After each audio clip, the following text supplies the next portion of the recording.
대방열림과 함께하는 가장 확실한 영양사 합격의 길. 영양사 강의 진행 20여 년 이상, 수많은 합격생들이 추천하는 영양사 특강, 5인의 영양사 합격 전문 교수팀, 20여 년 이상 꾸준히 보완되어 온 강의용 교재. 유사상호를 주의하세요. 대방열림. 안녕하세요. 안녕하세요. 자, 식사요법에 대해서 수업 들어가도록 하겠습니다.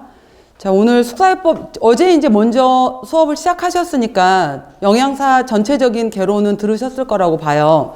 자, 먼저 식사요법에 대해서 말씀을 드리면은, 식사요법은 1교시 과목으로 들어가고요. 1교시 과목 중에서 두 번째 연결되는 것 중에서 첫 번째가 이제 영양학이 들어가게 되는 거죠. 그래서 영양학에 먼저 들어가는 과목이 생리학까지 연결해서 여기에서 육식문항이 나오게 되고요. 그 다음 연결해서 나오는 거에서 영양 판정이 나오게 될 거예요. 판정 부분이 나오게 될 거고, 판정 교육이라는 부분이 나오고, 연결해서 이제 그 다음으로 해서 식사요법하고 생리학 부분이 나오게 돼요. 그래서 이 식사요법 같은 경우에는 대략 40에서 45문제 정도가 나오게 돼요. 그래서 40에서 45문제로 해서 여기 파트에서 또 60문항 이렇게 해서 1교시 부분이 120문제가 들어가는 부분이거든요. 그래서 이 부분으로 들어가는 것이 바로 식사요법으로 들어가게 됩니다. 그래서 전체적으로 보게 되면은 제가 이제 이번에 영양학 과목에서 영양사 시험에서는 이쪽 영양학도 제가 같이 진행을 할 거고, 식사요법도 진행을 하게 되는데, 여러분들이 영양사라는 면허증을 우리가 이제 취득하는 것이 목적이잖아요. 그래서 말 그대로 영양사라는 면허증을 받는 데 있어서 합격하셔야 된단 말이에요. 그래서 합격을 하시려면은 제가 항상 이제 첫 주차에 학생들한테 얘기하는 것 중에 하나가, 합격이라는 것을 목적으로 했었을 때는 전체적인 과목에서 60% 이상, 그러니까 전체 과목에서 과락이 들어가게 되는 거고, 큰 단락, 과락, 여기에서 한 단락, 여기 전체에서 또 한 단락, 그 다음에 2교시 해당이 되는 과목에서 또 식품학 조리원리 파트에서 40문제에서 한 단락, 단체급식, 식품위생 또 들어가는 데서 한 단락, 이렇게 해서 크게 4개 카테고리에서 40% 이상씩 맞아야 되는 과락이 있어요. 그리고 전체적으로는 60% 이상을 맞아야지 합격이잖아요. 그래서 이렇게 해서 합격을 하시게 되는 건데, 합격을 하기 위해서는 저는 여러분들한테 말씀드리는 게 뭐냐면, 수험 공부를 할 때는 제발 왜? 라는 질문을 하지 마라 라고 얘기를 해요. 왜냐고 의심을 하기 시작하면은 공부가 힘들어져요. 그래서 그냥 일단은 이거는 나중에 합격하신 다음에 이제 그때부터 논문을 쓰시기 시작하시면 돼요. 고민해 놓은 것들은 체크를 해 놓으셨다가, 이건 내가 내 분야의 연구로 가야 되겠다라고 생각을 하시고, 일단은 수험 공부로 들어가실 때는 이 과목에서는 이게 중요하대, 이 과목에서는 기존에 이러한 것들이 시험에 나왔고 이 파트가 가장 중요해 라고 하는 것들을 키워드로 하셔서 그 부분을 공부하시면 되는 거예요. 수험 파트 부분에서는 이걸 뭐 싸그리 그 공부에 대한 호기심, 새싹을 무너뜨리는 부분이 아니라, 공부는 그렇게 하셨으면 좋겠어요. 그냥 수험이라는 부분이기 때문에 이렇게 말씀을 드리는 거고요. 자, 이렇게 이런 식으로 이 식사요법 파트는 1교시에서 두 번째 파트로 들어간다라는 것을 먼저 말씀을 드렸어요. 그리고 이제 두 번째 보시면은 여러분들 이제 공부하시면서 일단 시작하셨잖아요. 지금부터 시작하셔서 그 8주에 걸쳐서 이제 이론 수업을 하실 거예요. 그러면은 그 이론 수업 동안은 일단은 공부를 하는 동안에 이론이 있을 거고, 나중에 또 지나고 나면은 문제풀이 시간도 있을 거고, 이렇게 쭉 따라오게 되면서 12월에 걸쳐서 시험을 보게 되는 건데, 지금 현재 시작하는 시간이 5월이기 때문에 5월부터 12월까지 해당되는 동안에 거의 6개월 정도의 시간이 있잖아요. 반년에 해당이 되는 시간인데, 지금부터 내가 이렇게까지 미리 공부를 해야 될까? 라는 고민을 하게 될 텐데, 이때 해당이 되는 5월, 6월에 해당이 되는 8주 동안만 공부를 잘 해놓으시면은 뒤쪽에 스트레스 안 받아요. 근데 여기 기간에 슬렁슬렁 해놓고 나면은 딱 8주가 지난 다음에 드는 생각이 뭐냐면은, 나중에 이것만 깨닫게 돼요. 공부해야 될 거 엄청 많구나. 어렵겠구나. 이 스트레스만 쭉 갖고 가는 거예요. 그럼 얼마나 여기까지 시험까지 가는 동안에 얼마나 스트레스를 받겠어. 그죠? 그러니까 이론을 듣는 동안에 7월, 8월이 아니죠. 5월, 6월 동안에 8주간의 이론을 듣는 동안에 그때 열심히 체크해 놓으세요. 열심히 기록해 놓으시고 예습하라는 얘기 안 해요. 예습 안 하셔도 되고요. 제발 복습만 하세요. 복습만 그날 내가 체크해 놓은 부분에 해당이 되는 거 적어도 내가 이거 왜 기록을 해놨지? 왜 중요하다고 별표해 놨지? 하는 것들만 기록하시면서 당일에 해당이 되는 내용만 복습을 잘 기억해 놓으셨다가 그냥 조금씩 그 다음부터는 매일매일 뭐 독서실 가지고 이러실 필요 없어요. 그 다음부터는. 그래서 미리 지금 준비하시는 이유들이 있을 거 아니에요. 여러분들께서. 그러니까 5월, 6월에 이론 수업 잘 들어놓으시고 나중에는 그거에 맞춰서 문제풀이 나중에 이제 10월쯤에 들어갔었을 때 그때 챙기시면서 그때부터 조금씩만 공부하시면 돼요. 매일 뭐 몇 시간씩 독서실 들어가시고 끊으시고 이럴 필요까지도 없거든요. 그래서 근데 기본에 해당이 되는 것은 이론이에요. 이론이기 때문에 그리고 영양사 시험 같은 경우에는 최근에 시험 문제가 좀 많이 쉬웠어요. 근데 제가 쉬웠다라고 얘기를 했죠. 근데 이것도 공부를 한 분들한테 쉬운 거지 공부를 안 한 입장에서는 이 문제가 쉬운 문제인지 안 쉬운 문제인지 판가름할 기준이 없어요. 그렇기 때문에 쉬웠을 때 공부를 했었을 때 쉽다, 어렵다라고 판단을 내릴 수가 있는 거거든요. 그래서 이론 정리를 정확하게 한다. 5월, 6월에는. 그리고 성실하게 그 기간 동안에 정확하게 잘 따라온다. 이것만 생각하세요. 그래서 이해가 잘 안 돼. 해야 될 게 너무 많아. 이렇게 생각이 되더라도 슬럼프가 오더라도 이겨낸다고 생각하시고 나서 끝까지 간다. 나는 끝까지 가서 12월에 시험 보고 무조건 합격증 받는다. 그리고 또 여기에 더불어서 제가 복습하고 좀 얘기가 첫 번째 시간이니까 얘기를 하게 되면은 제일 많이 하는 얘기 중에 하나가 저는 세상 살면서 제일 중요한 것 중에 하나가 자존감인 것 같아요. 자존감인데 지금 이제 앉아 계신 분들도 또 인강으로 듣고 계신 분들도 다 성인들이시란 말이에요. 그랬을 때 칭찬받고 싶어 라고 했었을 때 그 칭찬 누가 안 해줘요. 이제 성인이 되고 난 다음부터는 그 칭찬에 대해서는 내 스스로가 해야 되는 거거든요. 그래서 내가 강의를 정말 열심히 지금 여기 실강으로 오신 분들 같은 경우에는 8주에 해당이 되는 수업 동안에 지각도 하지 않고 열심히 들었고 최선을 다해서 들었고 나 8주 뒤에 나한테 선물해 줘야지. 굉장히 중요해요. 나한테 내가 해줄 수 있는 보상. 되게 중요한 거고요. 인강분들도 마찬가지예요. 밀리지 않고 잘 듣고 인강으로 들었을 때 선택하신 이유가 있거든요. 그 기간 동안에 3개월 동안 열어주고 나는 2번, 3번까지 더 들어야 되겠다라는 목적을 갖고 들어오는데 사실 쉽지 않아요. 그리고 이제 인강분들 같은 경우에 막판에 이제 항의글도 들어오고 난리예요. 왜냐면은 우리 학원 교재에 뒤쪽에 이제 문제를 같이 풀잖아요. 문제에 정답이 없어요. 그리고 저도 정답 정리를 안 해놔요. 저도 따로 정답 정리를 해놓은 게 없기 때문에 이제 마지막에서야 이제 답이라도 알아야 되겠거든요. 그러니까 답 알려달라.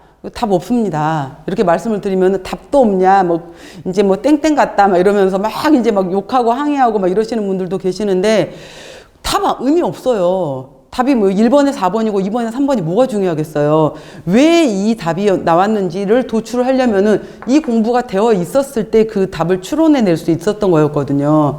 그렇기 때문에 끝까지 공부를 잘 하셔야 되는 건데 그 공부를 하는 데 있어서는 내가 나를 믿고 끝까지 나 끝까지 갈 수 있어. 나 끝까지 잘할 수 있어. 나 이번에 누가 남들이 뭐라 그러건 간에 야 그걸 지금도 공부하고 있어? 이제 해?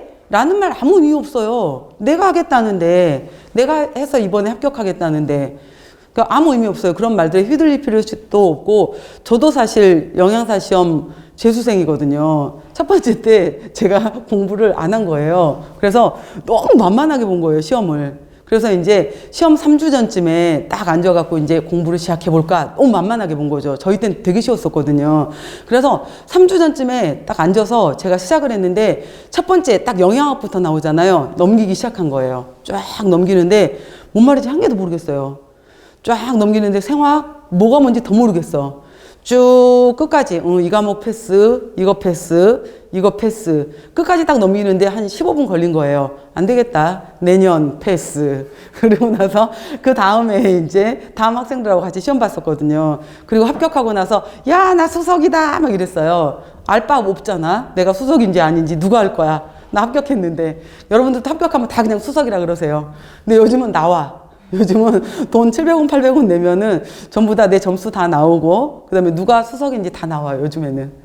그래서 나오기 때문에 요즘은 나오는데 그때는 없었거든, 저희 때는. 그래서 합격하면 다 수석이었어요. 그래서 막 수석이라고 제가 뻥치고 다니고 막 이랬었는데, 끝까지 본인을 믿으시고 잘 따라오셨으면 좋겠습니다. 그리고 저도 여러분들이 열심히 하시고 잘 하는데 도움이 될 수 있도록 같이 잘 해볼게요.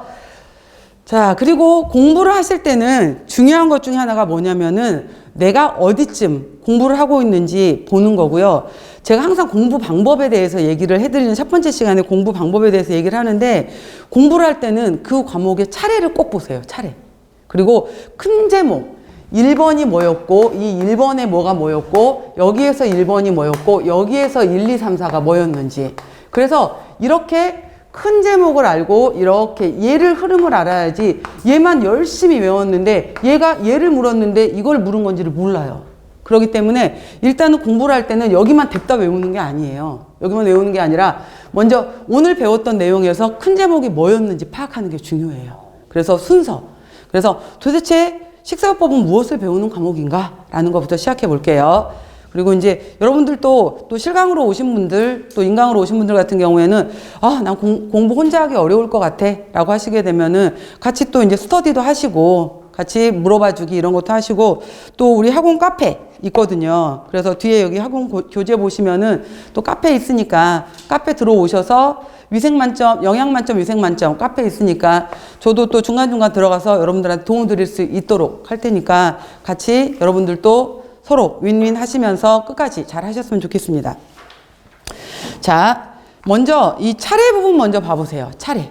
보시면은 먼저 1장부터 보세요.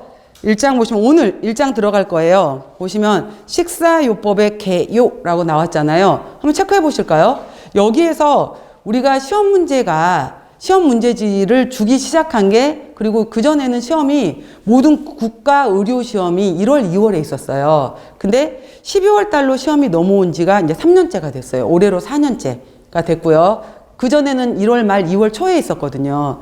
근데 이제 지금 3년째, 올해로 4년째 바로 12월 달로 넘어오게 되면서 시험지가 나가기 시작했어요. 이제 시험지를 주게 되는 건데, 그래서 어느 과목에서 정확하게 어느 파트에서 몇 문제가 나왔다 파악할 수가 있어요. 그래서 식사요법의 개요 파트에서 대략 6문제 정도가 나와요. 오늘 부분에서 굉장히 많죠. 그 다음에 2장에 해당이 되는 위장관 질환에서 4문제 정도. 그 다음 간, 담낭, 췌장 질환에서 4문제, 비만, 그 다음에 식이이상증, 이러한 체중 조절과 관련된 파트에서 3문제 정도. 그 다음 당뇨 파트가 굉장히 많아요. 6문제 정도. 그 다음 심장, 그 다음 혈관, 이상지질혈증 이쪽 파트가 5문제.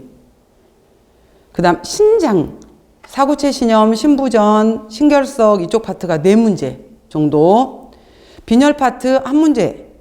그 다음에 최근에 이 뒤쪽 문제가 좀 많아졌어요. 암 문제가, 우리나라 사망 1위가 암이잖아요. 그러다 보니까 암 문제가 꼬박꼬박 2문제씩 나와요. 암 2문제씩 나오고요.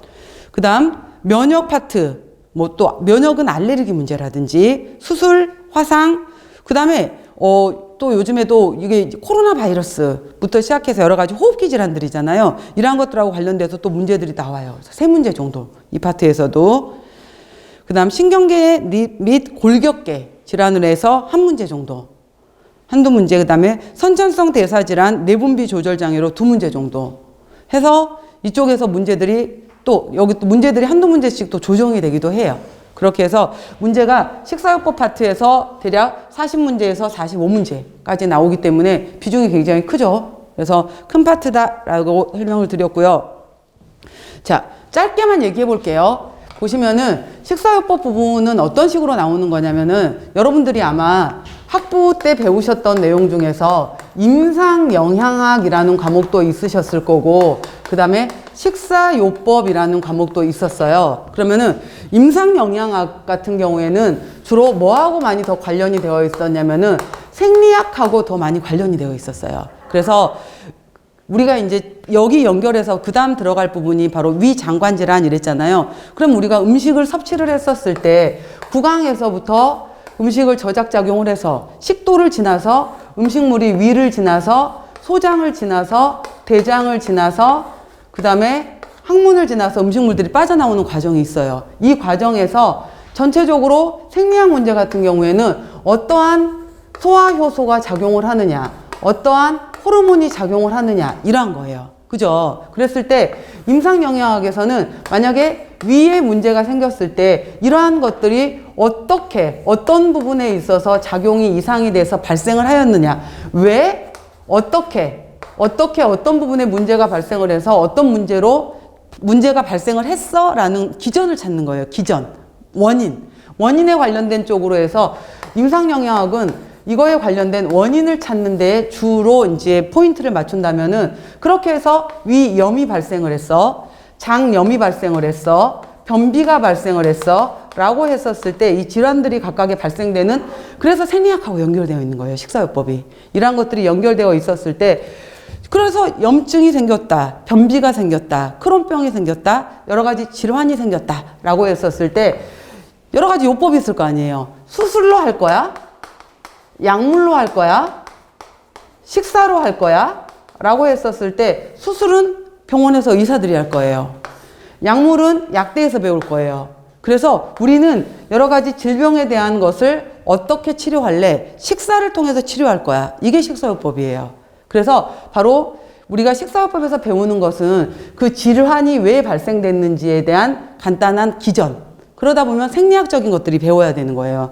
생리학적인 내용이 나오게 될 거고, 그렇게 했었을 때 위염, 당장 급성 위염으로 막 구토 증세가 있고 막 너무 통증이 심해. 이 경우에 당장 이런 통증이 있는 사람한테 음식 먹으라고 줄 수는 없잖아요.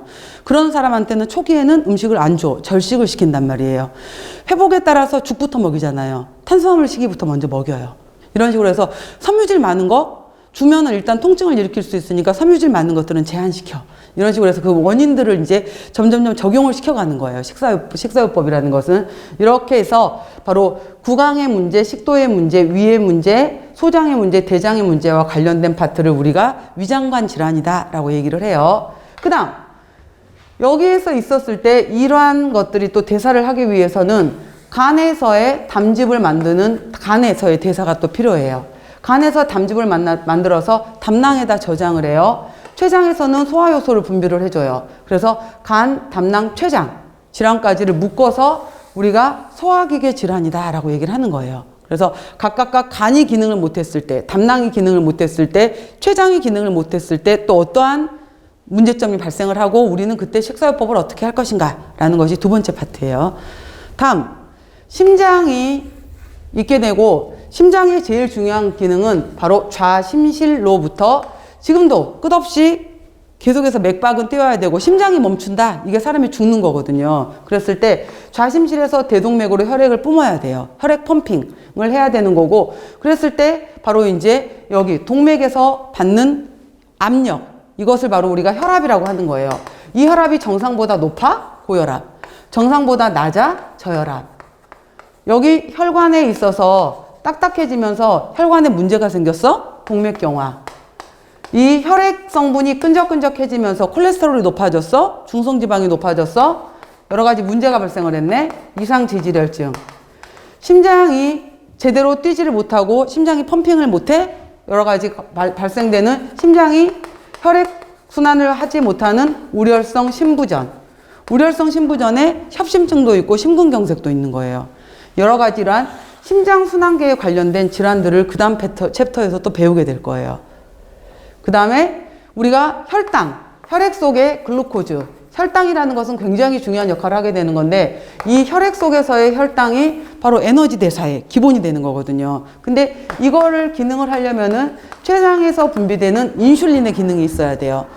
인슐린의 기능을 못하는 타입 1 당뇨 환자, 비만으로 인해서 췌장이 망가지지 않았는데 글루코즈가 들어왔는지 안 들어왔는지 감지를 못하게 되면서 인슐린 저항성 증가로 인해서 글루코즈를 대사를 시키지 못하는 타입 2 당뇨병 환자들, 여러 가지 이러한 사람들한테는 어떤 대사, 어떻게 식사요법을 줄 것인가, 당질을 줄 거야, 제한시킬 거야, 여러 가지 해당이 되는 것들이 바로 당뇨 환자는 그래서 이 사람들의 단백질 대사, 지방 대사, 탄수화물 대사, 대사하고 관련된 문제가 많이 나와요. 그래서 당뇨 파트는 좀 어렵죠. 대사 관련된.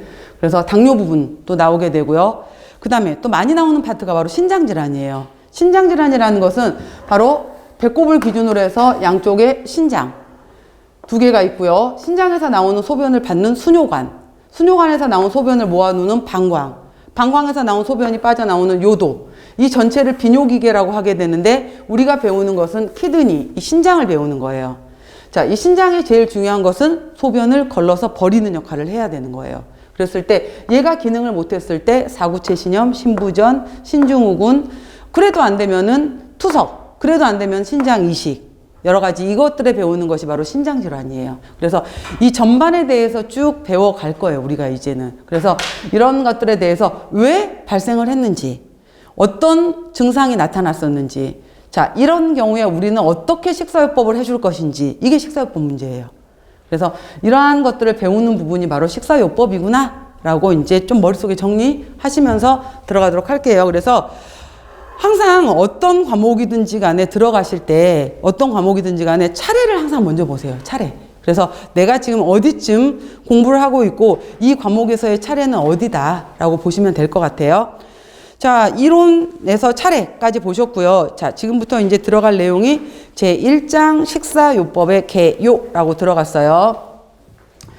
자, 제가 들어갈 때 항상 중요한 키워드가 있어요. 그래서 개요 부분에서는 아까 제가 말씀드렸던 것처럼 거의 최근에 5, 6문제씩이 나와요. 그랬을 때 여기서 나오는 첫 번째가 영양관리 과정에서 꼬박꼬박 시험 문제가 나와요. 영양관리 과정. 그래서 Nutritional Care Process, 영양관리 과정.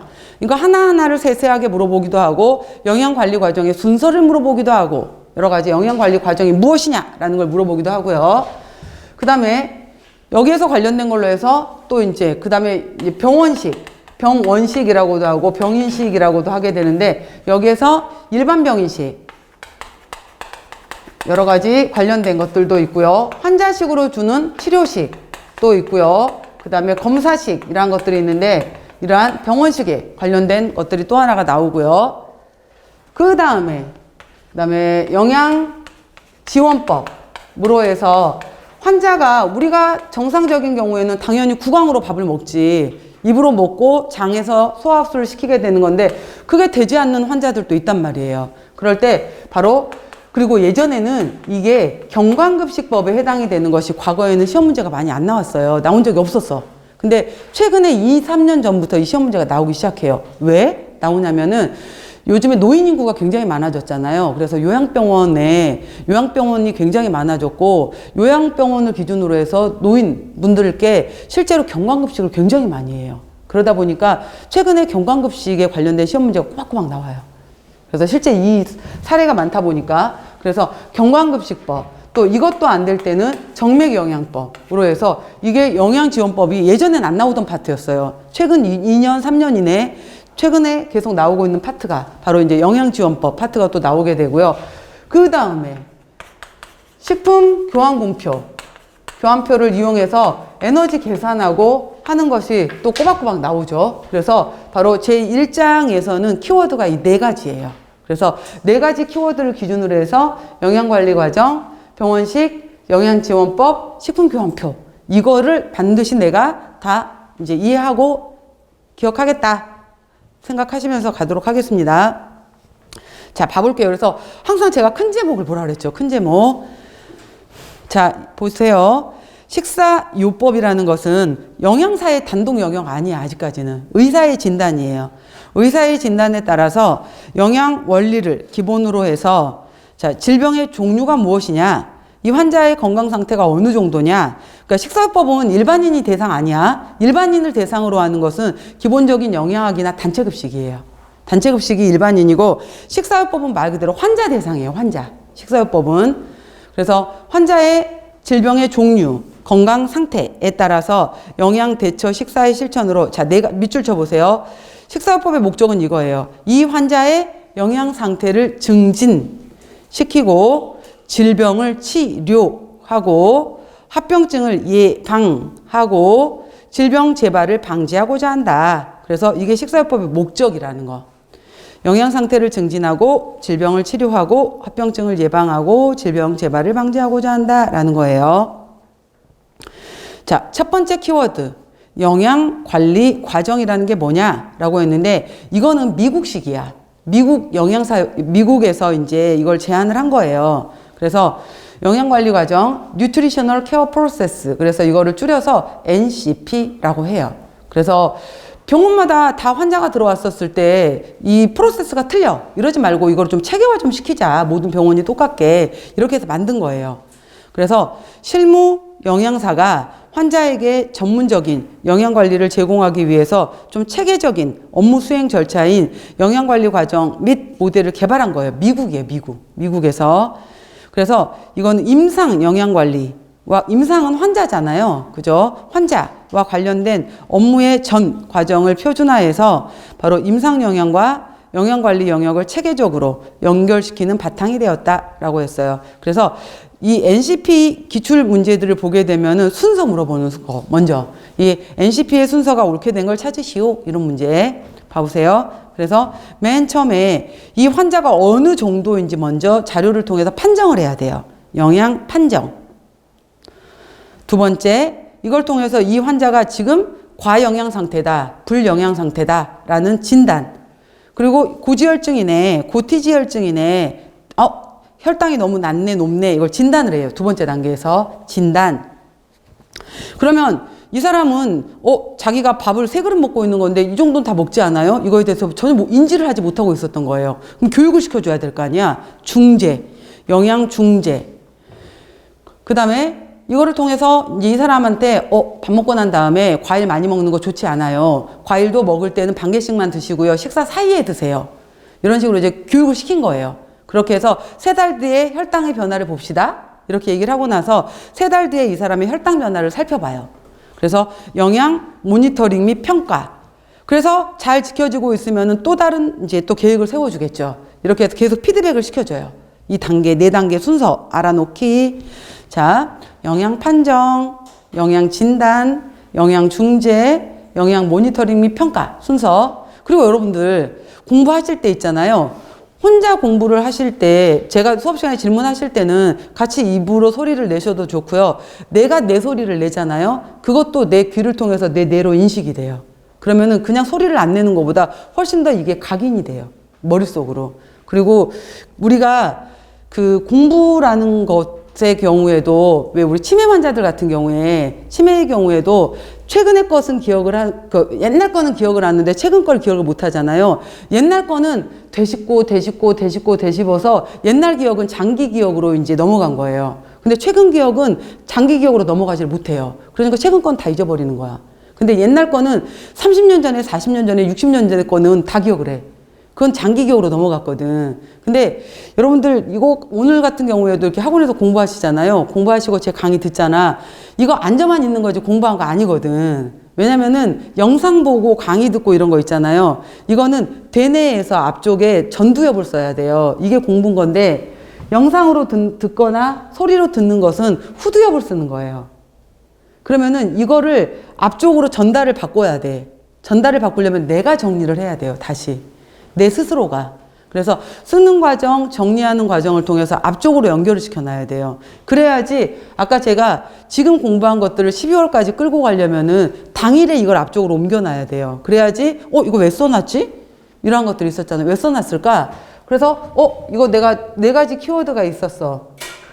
영양관리 과정은 순서가 중요하대. 이거를 오늘 공부하시고 오늘 내가 이거를 누군가한테 내가 설명을 할 수 있다. 그래서 제가 이제 말하는 내용 중에 하나가 뭐냐면은 백지를 하나 갖다 놓고 나서 제일 좋은 공부 방법 중에 하나가 스케치북 이런 거 흰 종이 하나 크게 펼쳐 놓고 나서 오늘 키워드 4개를 쓰는 거예요.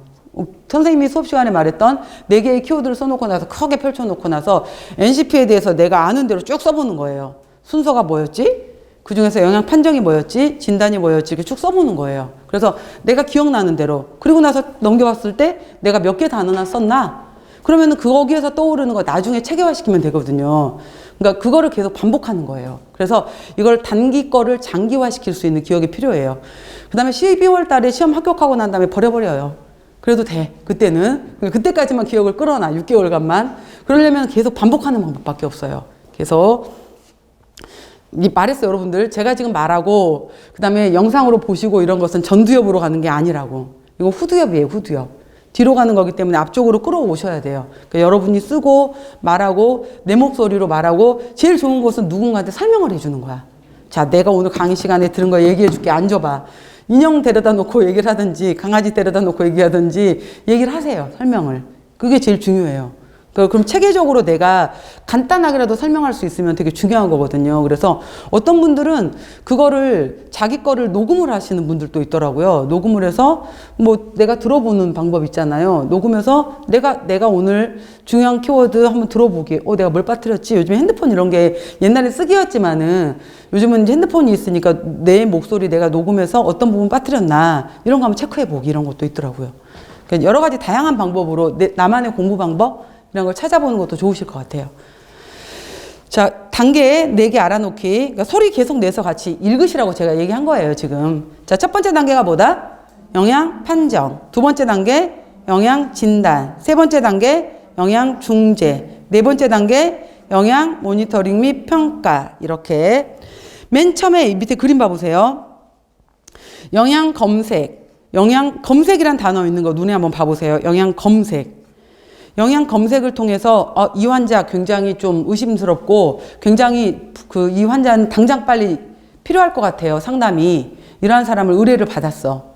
그러면은 빨리 이 사람 판정을 통해서 진단을 내리고 영양 중재를 해서 영양 모니터링 및 평가까지 연결될 수 있도록 해야 된다라는 자꾸 눈으로 익숙하게 자 넘겨보세요.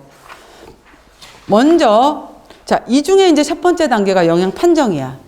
영양 판정은 뭐냐? NCP의 첫 번째 단계로 영양과 관련된 문제와 그 원인을 찾아내기 위해서 자료를 수집하고 확인하고 해석하는 과정이다 라고 해서 5개가 있어요. 그래서 먼저 이 사람한테 다이어터리, 식사조사. 어제 하루 종일 드신 거를 자 얘기해 봅시다. 최근에 알코올은 얼마나 드셨어요? 이렇게 물어보는 것들 있잖아요. 육류는 얼마나 드세요? 뭐 이런 것들. 식사조사. 그 다음에 환자 과거력 물어보는 거. 그 다음에 신체 계측, 키 몸무게, 그 다음에 생화학 검사, 피 검사, 소변 검사, 대변 검사, 엑스레이 뭐 쭉. 그 다음에 임상조사, 머리카락 부종 여러 가지 보는 거 5개 영역이 있어요. 자, 봐보세요. 첫 번째 1번. 환자의 사회력 및 병력 조사. 왜 우리 건강검진 하러 갈 때 문진표 써서 가죠? 그러니까 전에 뭐 직계가족 전에 뭐 수술을 받은 적이 있느냐, 직계가족 중에 뭐 암 환자가 있느냐 이거 체크해 가는 거 있죠. 그거예요. 사회력 및 병력 조사. 이런 거 체크해 가는 거. 그다음에 교육 수준, 뭐 직업 정도 이런 것들도 물어보는 게 사회력 병력 조사라고 하는 거고요. 신체 계측, 키, 몸무게, 상완둘레, 뭐 피부 두겹 두께 여러 가지 신체 구성을 알아보는 거고요. 생화학적 검사 같은 경우에가 체단백, 단백질, 내장 단백, 면역 기능, 질소 균형 여러 가지 환자의 영양 상태를 비교적 정확하게 판단할 수가 있어요. 자, 밑줄에 놔보세요. 환자의 영양 상태를 저 건강한데요? 라고 말을 했는데 이 사람은 알부민 수치가 3.2고 건강하다고 주장한 사람의 알부민 수치는 2.5야. 누가 봐도 혈액 검사 결과 이 사람은 안 좋아, 상태가. 그렇잖아요. 그래서 객관적으로 볼 수 있는 수치는 생화학적 검사다 이 말이야. 그래서 바로 혈액 검사 이런 것들을 통해서 객관적으로 비교적 정확하게 두 번째 단락이 있죠. 가장 객관적으로 환자의 영양 상태를 나타내며 즉각적으로 측정할 수 있다라는 거. 생화학적 검사. 약물과 영양소 간의 상호작용. 또 환자가 체내 수화 정도. 이게 무슨 말이냐면은 여러분들 그 인바디 측정 하시잖아. 했었을 때 인바디 측정도 운동 전에 했는지 운동 후에 했는지 내가 소변 보러 가기 전에 했는지 소변 보고 난 다음에 했는지 이거에 따라서도 달라져요. 그러니까 소변 보기 전에 해버리게 되면은 소변을 보고 난 다음에 하게 되면 지방량이 훨씬 많이 나와버려. 물이 많이 빠져버리기 때문에. 그러니까 이러한 거에 따라서도 달라질 수가 있어요. 그렇기 때문에 그런 것도 감안을 해라 라는 거예요. 생화학적 검사는. 다음 식사섭취조사 같은 경우에는 여러 가지 이제 24시간 해상법은 아침부터 어제 저녁까지 물어보는 거예요. 아침에 눈 떠서 뭐 드셨는지 쭉 물어보는 거. 식사 섭취량을 직접 물어보는 거. 그 다음에 식품 섭취 빈도 조사라는 것은 육류를 일주일에 몇 회나 드세요. 어류는 몇 회나 드세요. 알코올은 몇 회나 드세요. 빈도 말 그대로 몇 회를 드세요 라고 물어보는 거. 식사 일기 3일치를 써와보세요. 일주일치를 써와보세요. 이렇게 시키는 거. 식사 일기. 에너지 계산 뭐 등등등. 그다음에 음주, 치아가 있는지 없는지. 이게 의치 사용 여부라고 했잖아요. 노인분들한테는 되게 중요해요. 의치 사용 여부가 실제로 치아가 없게 되면 저작 작용이 힘들거든요. 그러면 음식 섭취에 문제가 있어요. 그러니까 이러한 것들, 입맛의 변화, 미각의 상실 정도, 또 문화와 종교에 따라서 저는 제 종교의 신념에 따라서 육류는 먹지 않아요. 이런 경우도 있잖아요. 그런 것들도 알아보라는 거예요. 이러한 것들 식사 섭취 조사 알아볼 수 있고요. 5번째, 임상조사 같은 경우에 영양 상태가 불량해지게 되면은 머리카락 염색하지 않았는데 최근에 뭐 체중 조절을 했더니 머리카락이 엄청 많이 빠져버렸어. 이런 경우들 있잖아요. 그 다음에 머리카락 피부가 윤기가 없고 그 다음에 거칠거칠해지고 여러 가지 각화, 탈모, 탈색, 염증, 변형. 그 다음에 여러분들 염증 같은 경우에도 피부 염증도 갑자기 살이 찌거나 비만이 발생했었을 때 염증 확 일어나는 거 아세요? 이러한 것들도 염증도 전체적으로 눈을 통해서 염증은 다 눈에 보이잖아. 이 사람 좀 몸에 문제가 있나 보다. 이러한 것들을 볼 수가 있어요. 부종, 통증 이러한 것들도 이제 눈으로 의사가 보면서 진단을 내릴 수 있는 거죠. 임상조사 5개가 있어. 영양 판정법 중에 5가지 영역이 있다라는 거. 사회력 병력, 신체 계측, 자, 비교적 객관적인 것이 생화학 검사, 식품을 알아보는 것이 식사 섭취 조사, 눈으로 확인해 볼 수 있는 것 중에 하나가 임상조사. 각각의 특징들이 있어요. 자, 그렇게 해서 이 사람의 상태를 이제 2번째 진단을 해요. 진단. 영양 판정에서 발견된 영양 문제에, 이 사람 봤더니 자기는 최근에 체중이 엄청 많이 늘었대. 근데 자기는 정확하게 그 원인을 모른다고 했는데 식사 섭취를 하다 보니까 하루에 음료수를 10캔씩을 먹어. 근데 그 음료수를 마시고 있는 음료수를 봤더니 전부 다 탄산음료에 고액상 과당이 굉장히 많이 들어간 음료였어. 근데 저는 밥 안 먹어요 라고 했는데 음료를 잔뜩 먹고 있었던 거예요. 그러니까 그런 문제, 원인을 찾아낸 거지. 그래서 봤더니 이 사람의 증상 중에 하나가 혈당이 엄청 오르고 있으면서 염증이 계속 심해지고 있었던 거예요. 그 다음에 이거를 통해서 이제 찾아내는 거예요. 문제점을. 그래서 임상 영양사가 독립적으로 중재할 수 있는 영양 문제를 규명하고 기술한다 라고 해서 이 사람의 문제점은 음료수를 너무 많이 먹는 거였구나. 원인 중에 하나가 그 운동 뒤에 음료수는 자기가 이 사람이 음료는 살이 안 찐다라고 알지 못했던 거예요. 이러한 것들. 그렇게 해서 염증이라든지 소변을 자주 본다든지 하는 여러 가지 문제점이 이미 나타나고 있었어요. 징후 증상이. 이런 것들을 이 영양사가 기록을 하는 거예요. 이 사람의 문제점은 이거였다. 원인은 이거였다. 이 사람은 이미 이러한 증상이 나타나고 혈당 수치가 굉장히 높았다. 혈액검사 결과. 이런 것들을 찾아내요. 그래서 섭취 부분에서, 임상 부분에서, 식행동 부분에서, 행동 부분에서, 환경 부분에서 찾아내요. 진단. 자, 그렇게 해서 이제 중재를 해줘야 돼요.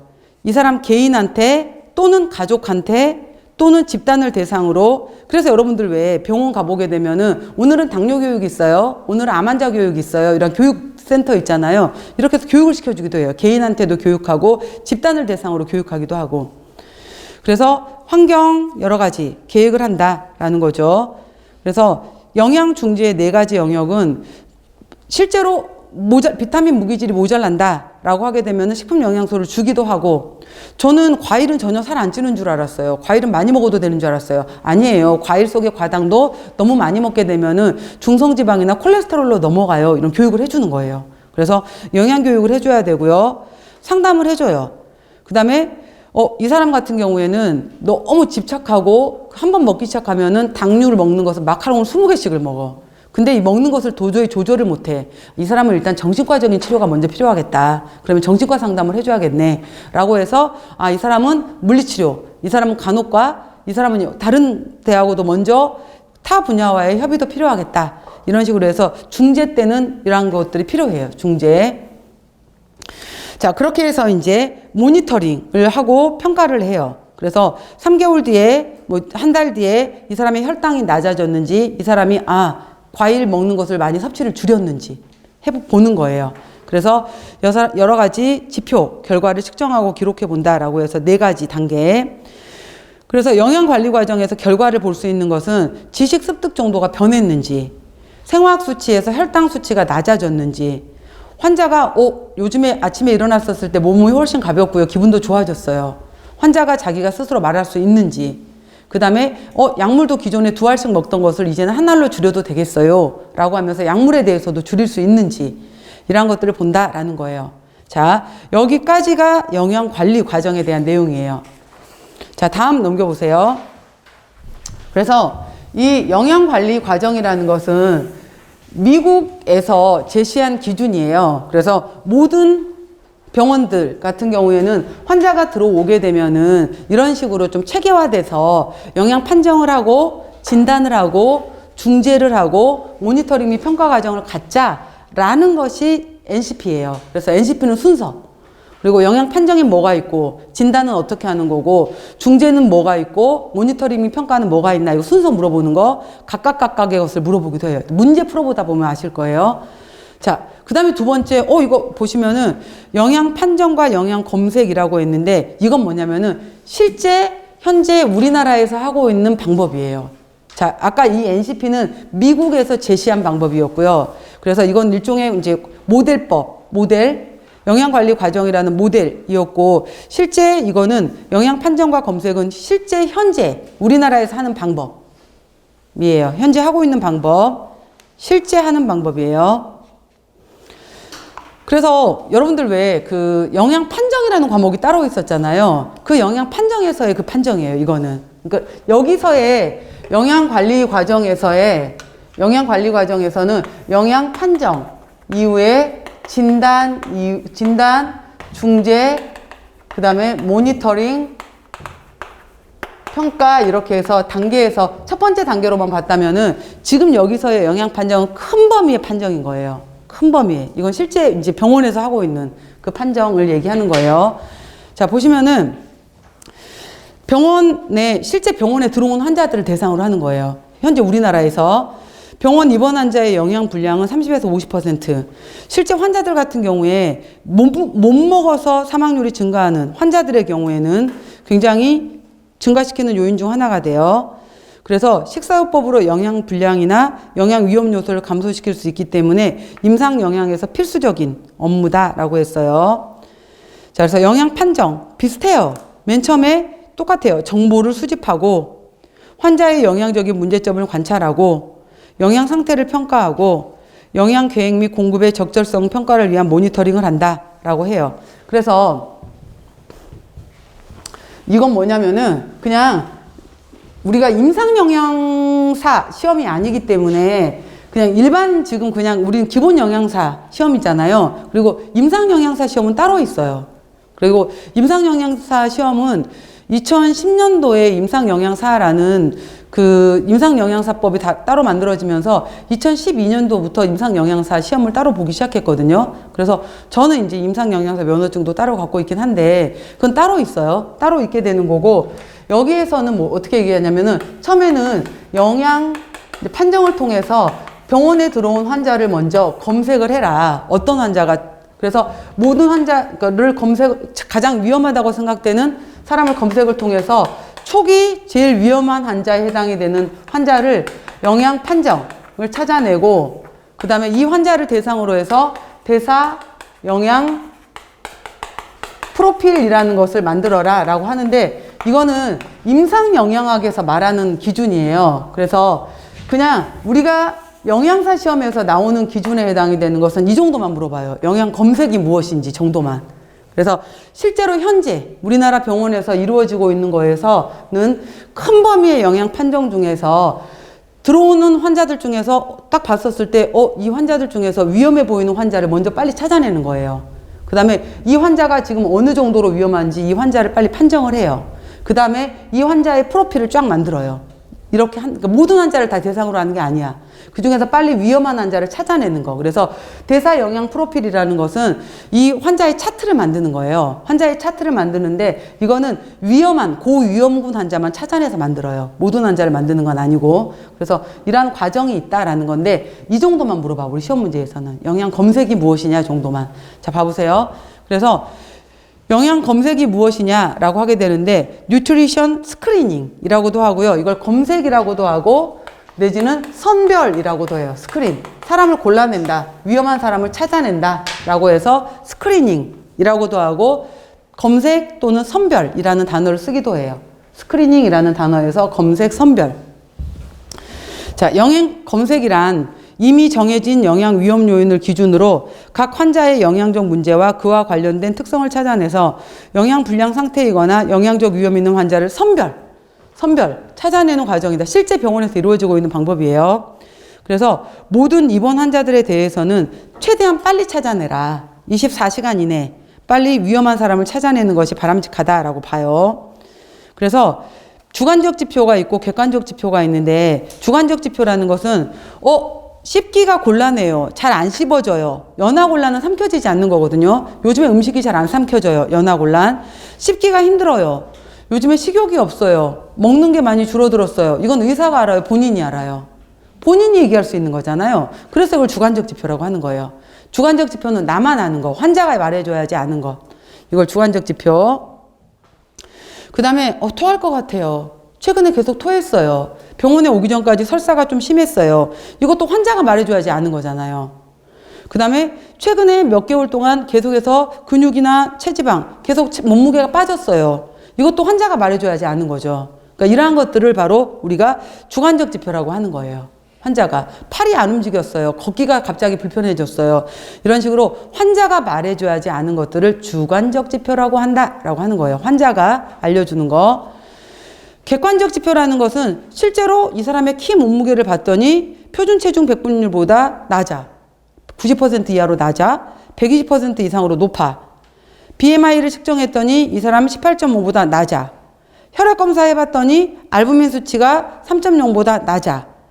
면역 검사하는 림프구 숫자가 1200개보다 적어. 헤모글로빈 수치가 남자는 14보다 낮아. 여자는 12보다 낮아.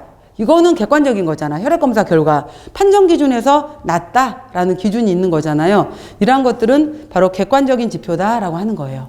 그리고 환자가 말해줬었을 때 알 수 있는 것은 주관적 지표다라고 하는 거예요. 그래서 이거를 통해서 초기 영양 검색을 하고 이 사람 위험한데 위험한 사람 찾아낸 다음에 그 다음에 대사 영양 프로필을 만들어낸다라는 거예요. 그러니까 조금 앞에 거하고 헷갈릴 수 있어. 헷갈릴 수 있는데 그거는 얘는 영양관리 과정이라는 것은 하나의 그냥 과정 중에 하나로 보시고요. 그 다음에 지금 여기에서 나오는 판정 검색에 해당이 되는 것은 실제 우리나라 병원에서 사용되고 있는 방법, 이렇게 보시면 될 것 같아요.